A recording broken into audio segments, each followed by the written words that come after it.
Au nom du Père et du Fils et du Saint-Esprit. Amen. Marseille, Carême 2026, 16h53. Comme tous les samedis, le petit Marius est chez sa grand-mère. Elle lui a promis un gros goûter quand elle aurait fini le repassage à l'étage, mais en attendant, cela fait plus d'une heure qu'elle est là-haut et Marius a faim. Son déjeuner est déjà loin, alors que la cuisine est toute proche. Et dans la cuisine, posée sur la table, entre un bouquet de jonquilles et la brioche du jour, il y a la confiture aux figues de grand-mère. Un merveilleux concentré de savoir-faire provençal et de cuisine familiale. Marius est trop jeune pour être qualifié de gastronome, mais il sait déjà par expérience que chaque cuillerée de cette confiture est un vrai délice. Il décide donc d'anticiper un peu la fin du repassage et tente de se servir tout seul, comme un grand. Hélas, grand, il ne l'est pas assez. Pas suffisamment pour atteindre le pot. Il prend donc un tabouret, l'escalade, tend les bras, mais il lui manque encore quelques centimètres. Il se cabre sur la pointe des pieds, frôle la confiture, mais la tension est trop forte. Le tabouret se renverse, Marius tombe, il accroche dans sa chute le napperon qui habillait la nappe, le napperon emporte le vase fait un tour sur lui-même, hésite et décide de quitter la table pour s'écraser lamentablement sur les tomates de la cuisine. Et là, alors que les jonquilles et les morceaux de vase jonchent le sol trempé sous la table, Marius, à côté du tabouret renversé, est écartelé entre deux sentiments. D'abord, il pense à lui. Il se dit « Je vais me faire gronder par grand-mère, elle va sans doute me punir. Mes frères et sœurs vont se moquer de moi, je n'aurai plus le droit de jouer tout seul chez grand-mère. J'aurai pas de goûter ce soir. Voire même, je suis idiot, j'aurais jamais dû essayer de faire ça tout seul, j'ai honte. Comment vais-je expliquer ça ?» Bref, le premier sentiment qui taraude Marius, c'est un regret de sa faute, mais un regret tourné vers lui-même. Un regret qui l'enferme sur sa propre erreur. Je suis idiot, j'aurais pas dû faire ça, je regrette, j'ai honte. Le premier sentiment, c'est un regret tourné vers soi. Mais un second sentiment travaille son cœur. C'est toujours un regret de son péché, mais cette fois-ci, un regret tourné vers sa grand-mère. Quel malheur! C'est le vase que grand-mère aimait. Elle avait promis qu'on goûterait ensemble et j'ai trahi sa confiance. Elle va être triste. Elle va comprendre que je n'ai pas voulu l'attendre, que je lui ai désobéi. Comme je regrette d'avoir abîmé son amour. Eh bien, chers frères et sœurs, la contrition, c'est tout simplement ce deuxième sentiment. La contrition, c'est le regret de nos péchés vis-à-vis de Dieu. Le regret de nos fautes en tant qu'elles ont abîmé l'amour que Dieu nous porte. Or, ce passage d'un regret tourné vers nous à un regret tourné vers Dieu, c'est une grâce. Et cette grâce, nous la demandons quand nous récitons, lors de la confession, après l'aveu de nos fautes, l'acte de contrition. Alors, cela peut vous sembler peut-être un peu étrange de finir ce beau cycle de conférences sur la prière par une prière si particulière, si petite. À la fin de notre carême, au début de la Passion, de la semaine de la Passion, la veille de la visite historique du pape sur le rocher, on aurait pu s'attendre à un bouquet final un peu plus spectaculaire. Et pourtant, ça n'est pas si mal, car l'acte de contrition offre en réalité un excellent résumé de la juste attitude spirituelle des chrétiens. Il nous met précisément dans les dispositions spirituelles que Jésus attend de nous. Alors, commençons par le redire ensemble. Mon Dieu, j'ai un très grand regret de vous avoir offensé, parce que vous êtes infiniment bon, infiniment aimable, et le péché vous déplaît. C'est pourquoi je prends la ferme résolution, avec le secours de votre sainte grâce, de ne plus vous offenser et de faire pénitence. L'acte de contrition est une prière toute simple. Il n'y a que 2 phrases. D'abord, l'expression d'un regret passé et ensuite, l'affirmation d'une résolution future. C'est tellement simple qu'on se demanderait presque pourquoi faut-il en faire une prière. Mais la simplicité, ça n'est pas si facile. C'est la première qualité de Dieu d'après saint Thomas d'Aquin. Dieu est un. En lui, l'amour, la justice, la bonté, la miséricorde, la vérité, la sagesse, la pureté, la sainteté, tout cela en Dieu ne fait qu'une seule et même nature. En lui, tout est simple. Mais pour nous, c'est autre chose. Pour nous, la simplicité, c'est souvent compliqué. Pensons par exemple à la difficulté que nous avons à aimer Dieu d'un cœur pur, sans retour égoïste, sans arrière-pensée. Je ne sais pas si à Monaco c'est facile, mais à Marseille, je vous assure qu'on a du mal à y arriver. Non, la simplicité, elle n'est pas facile pour nos cœurs partagés. Alors, regardons cette prière d'un peu plus près. La première phrase exprime un regret. « Mon Dieu, j'ai un très grand regret de vous avoir offensé parce que vous êtes infiniment bon, infiniment aimable et que le péché vous déplaît. » Remarquons d'abord le destinataire de cette phrase. Comme dans le 2e sentiment de Marius tout à l'heure, l'acte de contrition nous place face à Dieu. Nous nous adressons à lui. C'est à lui qu'on parle. Mon Dieu, mon Seigneur, exactement comme le publicain de la parabole chez saint Luc. Nous sommes tournés vers Dieu. Dans le temple, le publicain n'ose même pas lever les yeux vers le ciel. Il se frappe la poitrine en disant « Mon Dieu, montre-toi favorable au pécheur que je suis ». Eh bien, de la même manière, l'acte de contrition nous place devant le Seigneur, devant sa miséricorde paternelle, et nous lui présentons notre regret.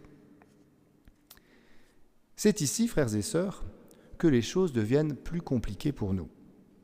En effet, notre cœur partagé est souvent tiraillé entre l'amour de nous-mêmes et l'amour de Dieu. Et donc, il nous faut étudier notre regret un peu en détail. Il nous faut l'étudier pour l'éviter, pour éviter de le confondre avec 2 de ces contrefaçons qui sont fréquentes et qui peuvent nous entraîner dans de graves impasses spirituelles. Bien identifier quel est l'authentique regret chrétien pour ne pas le confondre avec 2 de ces contrefaçons. Première contrefaçon, le regret d'avoir offensé Dieu ne doit pas être confondu avec l'amertume de notre misère. Ce que j'appelle l'amertume de notre misère, c'est notre orgueil blessé qui souffre après notre propre chute. Par exemple, je m'étais donné d'ambitieux objectifs de carême, je voulais jeûner strictement au pain et à l'eau tous les vendredis et j'ai succombé à la tentation d'une petite clémentine. Et je m'en veux d'avoir été si faible. Ou encore, je m'étais dit que je ne m'emporterais plus contre tel élève. C'est vrai qu'il est objectivement et prodigieusement insupportable. Mais je m'étais dit dans la prière que j'allais le regarder avec le regard de miséricorde que Jésus lui porte. Et pourtant, après 15 minutes de cours et 2 remarques à la limite entre la bêtise et l'insolence, je m'aperçois que j'enrage, que je suis déjà à la limite de le maudire intérieurement. On pourrait multiplier les exemples. Mais vous voyez que le problème de ces petites fautes, c'est que lorsque j'en prends conscience, ce n'est pas le regret d'avoir offensé Dieu qui m'envahit, c'est seulement l'amertume de ma misère, le regret d'avoir manqué mes petits objectifs. Et d'ailleurs, le signe, c'est que je ne m'adresse pas au Seigneur, je ne prie pas, je reste enfermé dans mon ressentiment. Et donc, il faut demander à Dieu la grâce de convertir cette amertume en contrition, de transformer ce regret de mon orgueil blessé en un regret d'avoir offensé son amour à lui. C'est la grâce que le révérend Thomas Bradburn, un pasteur anglican de 75 ans, demandait à son fils John Bradburn, qui à l'époque se formait pour devenir catholique. John Bradburn, je ne sais pas si vous connaissez ce personnage, mais je pense que c'est le futur saint patron des gens qui cherchent leur vocation. Car il a une histoire un peu compliquée. C'est le fils d'un pasteur anglican né en Angleterre en 1921, et ensuite sa vie est une aventure perpétuelle.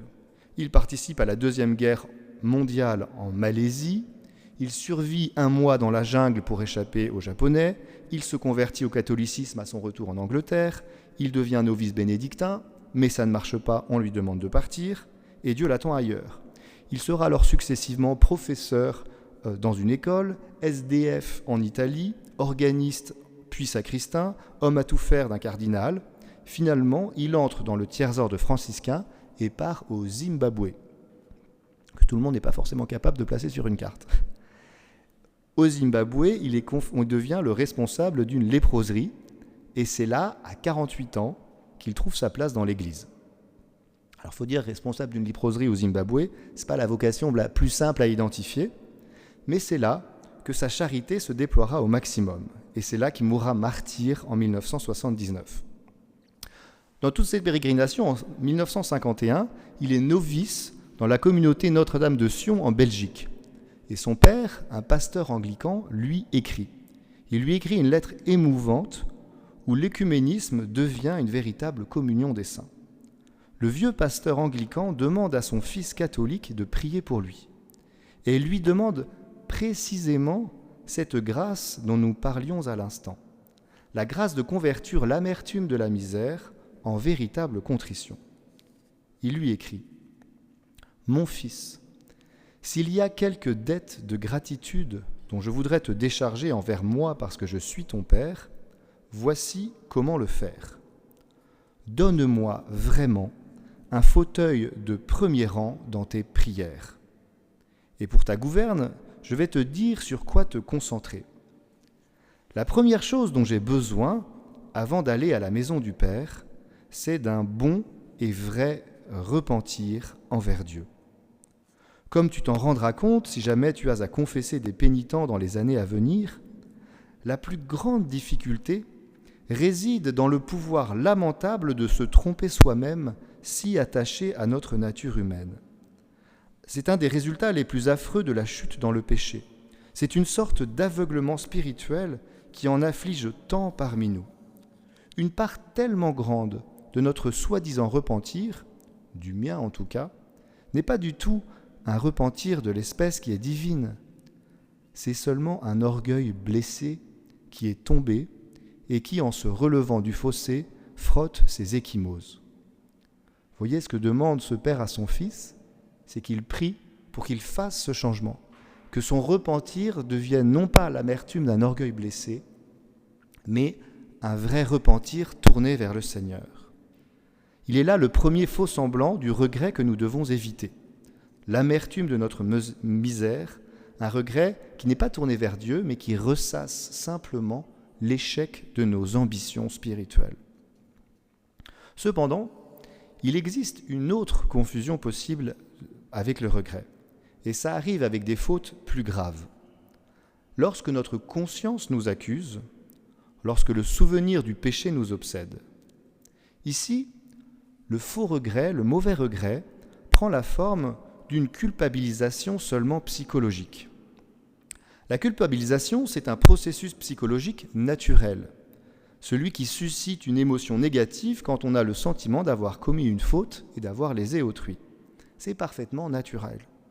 Le roi David décrit parfaitement ce sentiment dans le psaume 50, le fameux Miserere.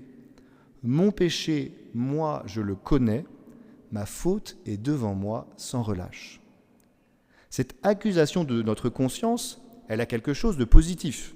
Elle nous montre que notre cœur est bien conscient de la faute.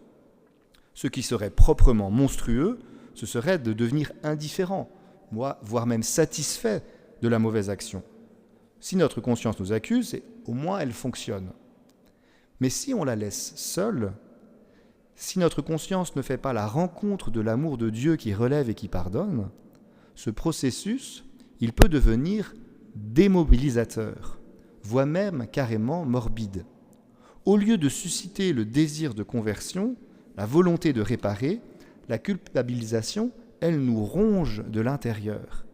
Mon péché, moi je le connais, ma faute est devant moi sans relâche, disait le roi David.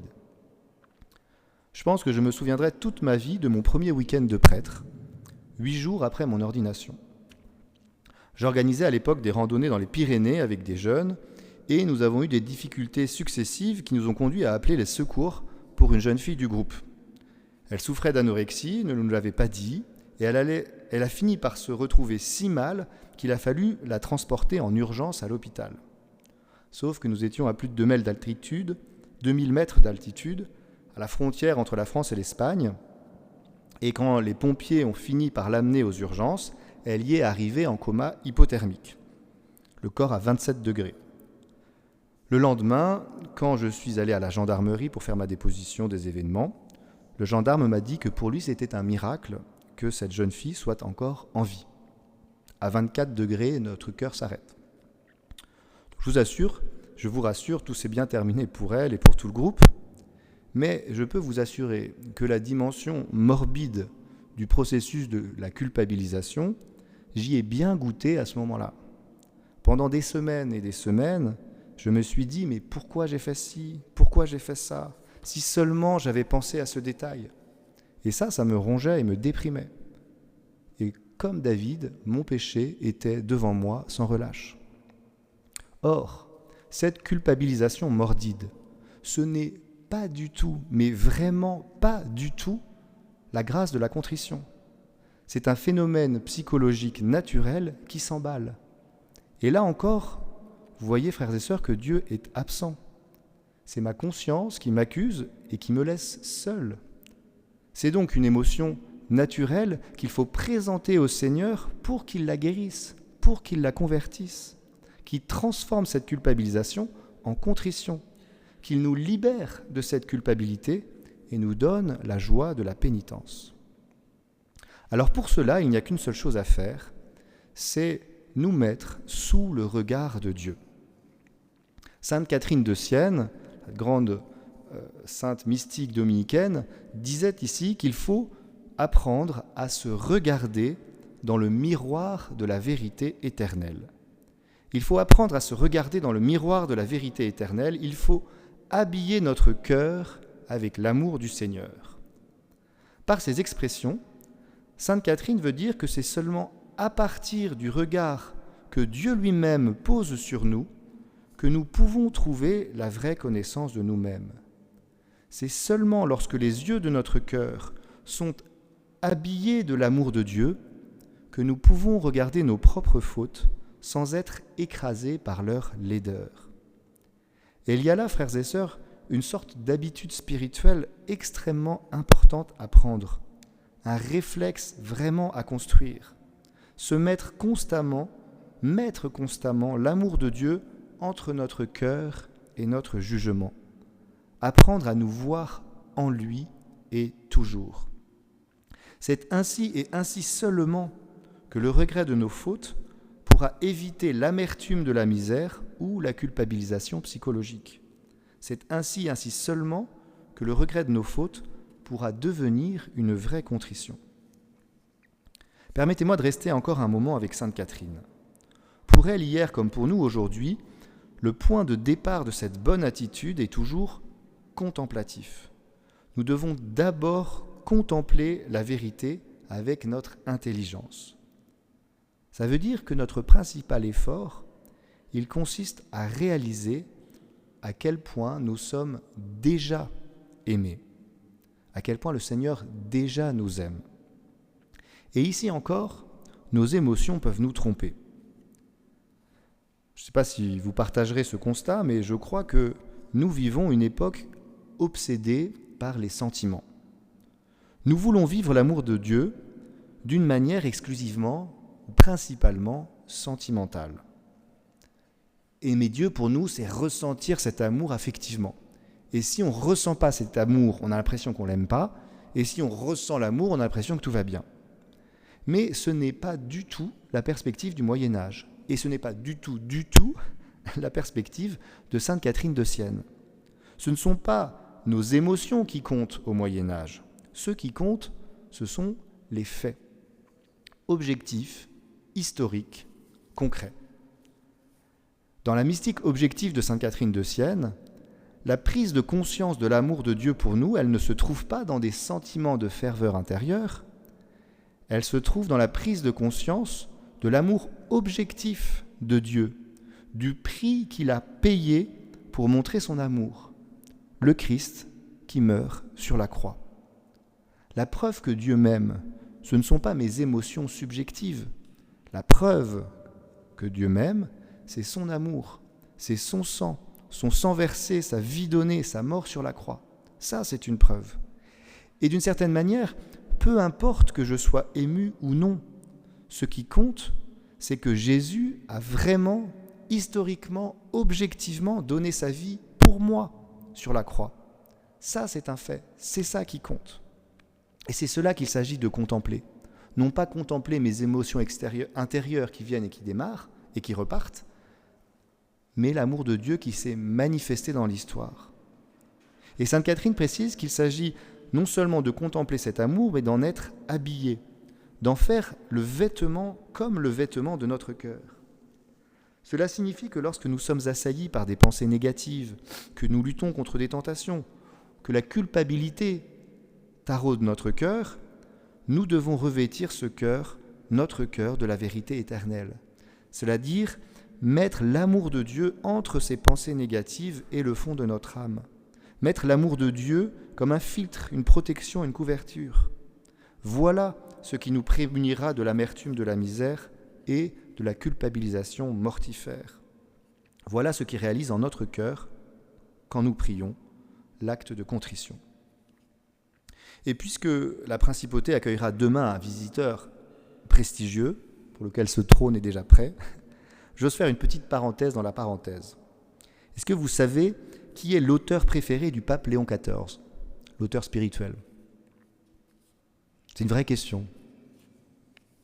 Non. C'est pas Saint Augustin. C'est le frère Laurent de la Résurrection.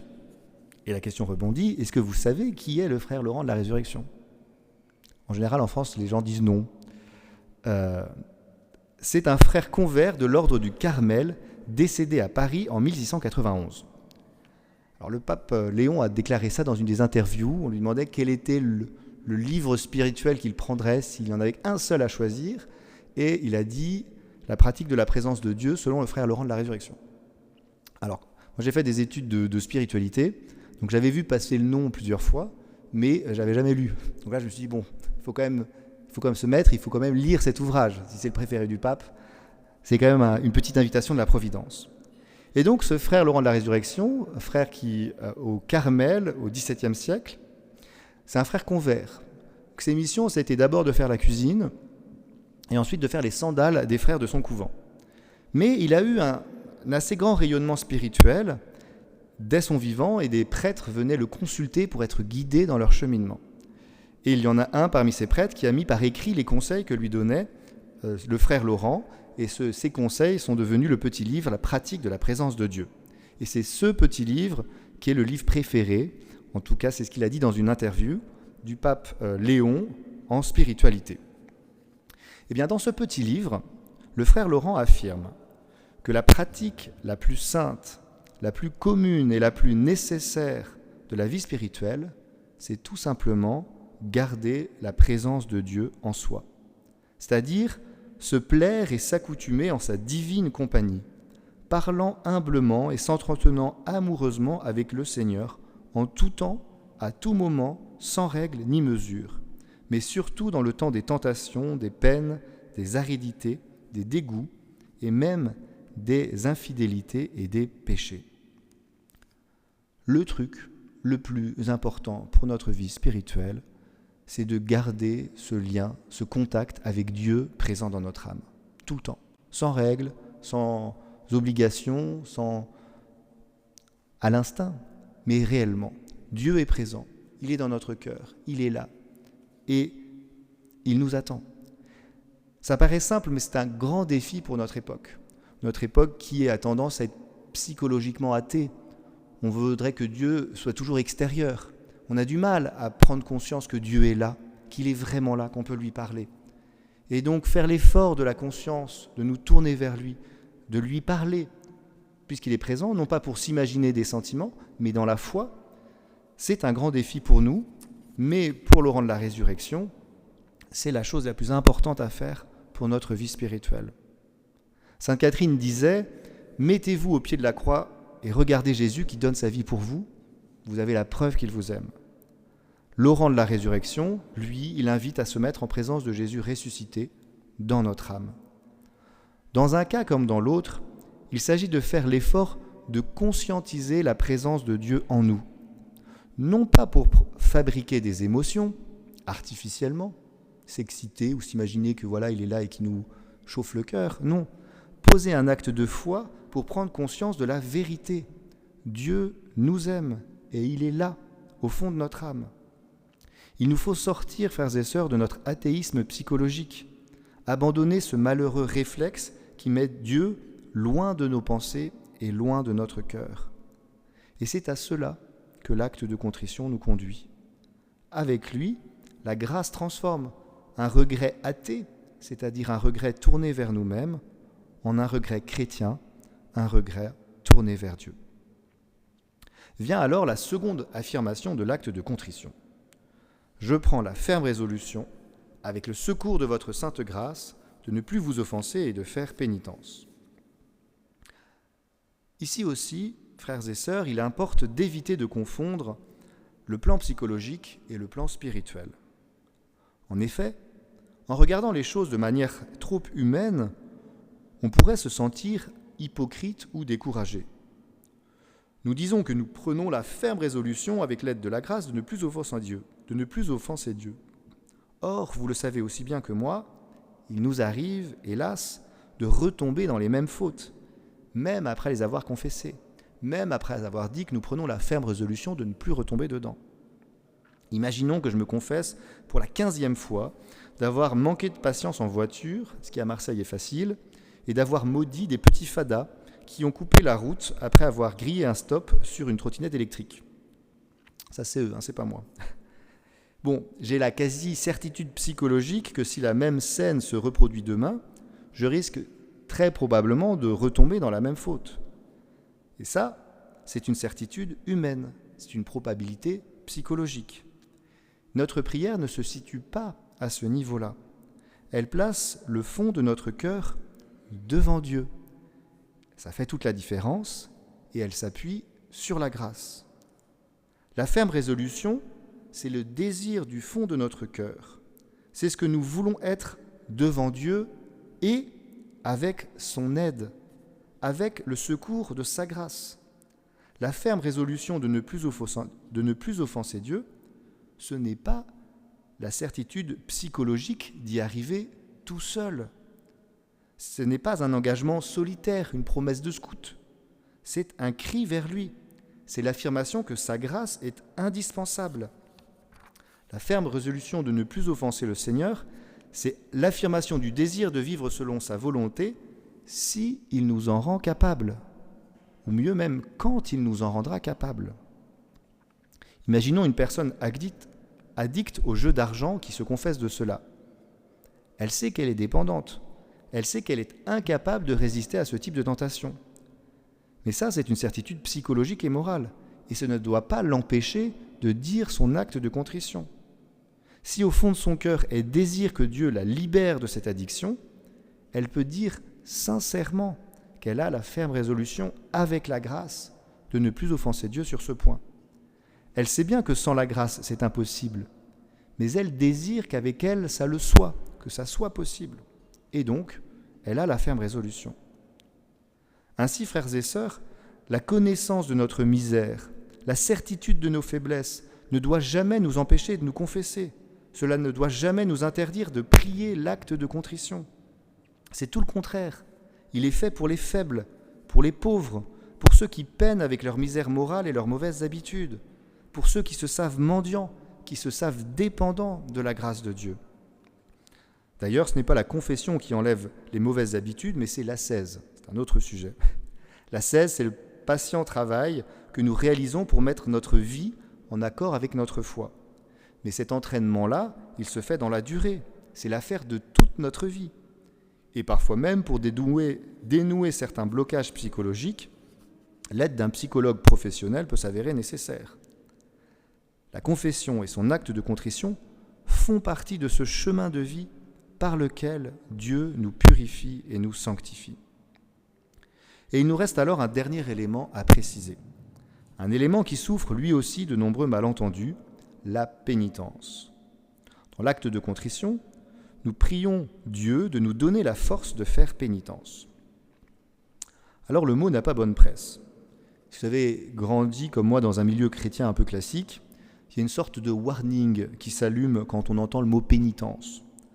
On se demande tout de suite s'il n'y a pas un truc un peu vieillot, un peu janséniste, un peu morbide, un peu désuet. Mais pas du tout. Là encore, c'est parce qu'on ne comprend pas vraiment ce dont il s'agit. Faire pénitence, ce n'est pas ressasser ses erreurs. Faire pénitence, c'est chercher à les réparer. Pour saint Thomas d'Aquin, la pénitence est une vertu spéciale, non seulement parce qu'elle regrette le mal commis, mais qu'elle regrette le mal commis en tant qu'il est offense de Dieu et qu'elle se propose de le réparer. Ici, il nous faut faire encore un peu de théologie avec Marius. Les théologiens disent que le péché a toujours deux conséquences. Il entraîne à la fois une offense et un désordre. L'offense est envers l'autorité, envers Dieu, et le désordre, il est dans le monde. Concrètement, quand Marius a fait tomber le vase de sa grand-mère, il offense sa grand-mère qui lui avait demandé de l'attendre pour le goûter. Donc là, première dimension, l'offense. Mais il a détruit le vase. Et ça, le vase cassé, c'est le désordre. Si je triche à un concours, j'offense l'autorité qui organise le concours, mais je fausse le résultat. Et c'est un désordre. Pour chaque péché, Dieu est offensé, mais il y a un désordre, une injustice, un mal qui est introduit dans le monde. Dès lors, quand je me confesse, Dieu enlève l'offense, il la pardonne complètement, mais ça ne supprime pas le désordre. Si la grand-mère pardonne à Marius, ça ne va pas réparer le vase, ni ranger la cuisine. Celui-ci reste cassé, les fleurs sont toujours par terre, l'eau du vase est toujours répandue sur les tomates de la cuisine. Il faut réparer. Mais vous serez bien d'accord avec moi, j'espère, que notre petit Marius, qui veut retrouver l'affection de sa grand-mère, il ne va pas la laisser ramasser les morceaux de vase toute seule. Au contraire, parce qu'il aime sa grand-mère, il n'a qu'une seule envie, c'est de réparer sa faute, de montrer concrètement qu'il regrette son geste. Si bien qu'il va faire tout ce qu'il peut pour réparer la situation. Il va ramasser les morceaux de vase, il va récupérer les fleurs, il va éponger l'eau, il va réinstaller un bouquet, il va réparer.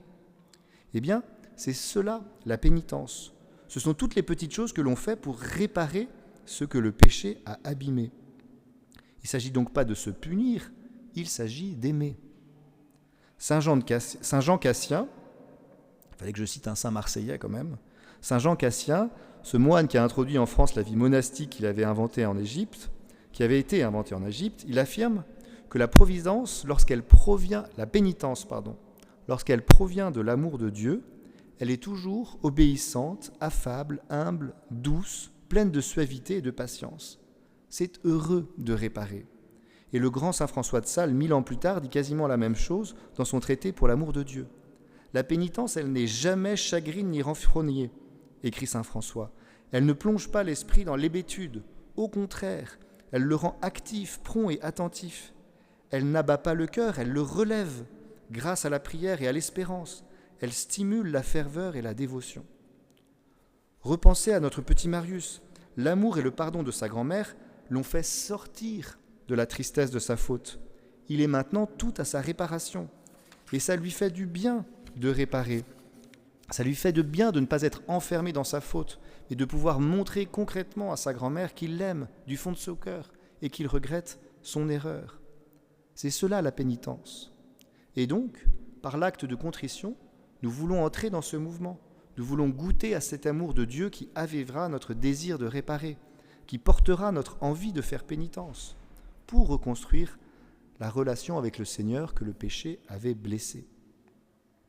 Ainsi donc, vous l'aurez compris, frères et sœurs, l'acte de contrition n'est pas un repli du pécheur sur ses propres fautes.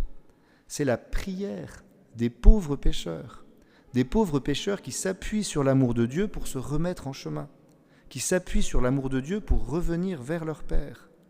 Ce n'est pas une prière triste ou obsédée par la perfection morale, C'est une prière humble, joyeuse, pleine d'espérance. Permettez-moi une dernière anecdote pour conclure. C'était il y a une dizaine d'années sur l'île de la Réunion. J'avais été invité par un curé de paroisse à donner une conférence sur Sainte Joséphine Bakhita. Tout le monde connaît Sainte Joséphine Bakhita? Il y a une personne qui fait oui dans l'assemblée. 2, 3.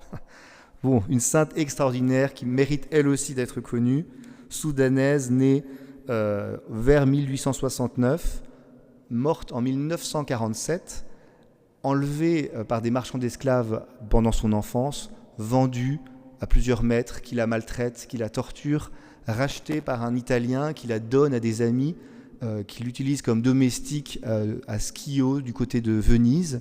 Et puis elle rentre finalement, elle accompagne la fille de ses patrons au pensionnat à Venise, et là elle demande le baptême, elle demande à rester dans cette congrégation. La famille ne veut pas parce que c'est une super domestique. Donc il y a un procès dans le parloir du couvent avec le patriarche de Venise, le procureur d'Italie, et qui explique à la famille qu'en Italie il n'y a pas d'esclavage, et donc si elle veut rester et devenir religieuse, il n'y a pas de problème. Donc Bakhita reste, devient religieuse, et puis fait un chemin de sainteté extraordinaire jusqu'en 1947. Donc je raconte cette histoire-là avec moult détails.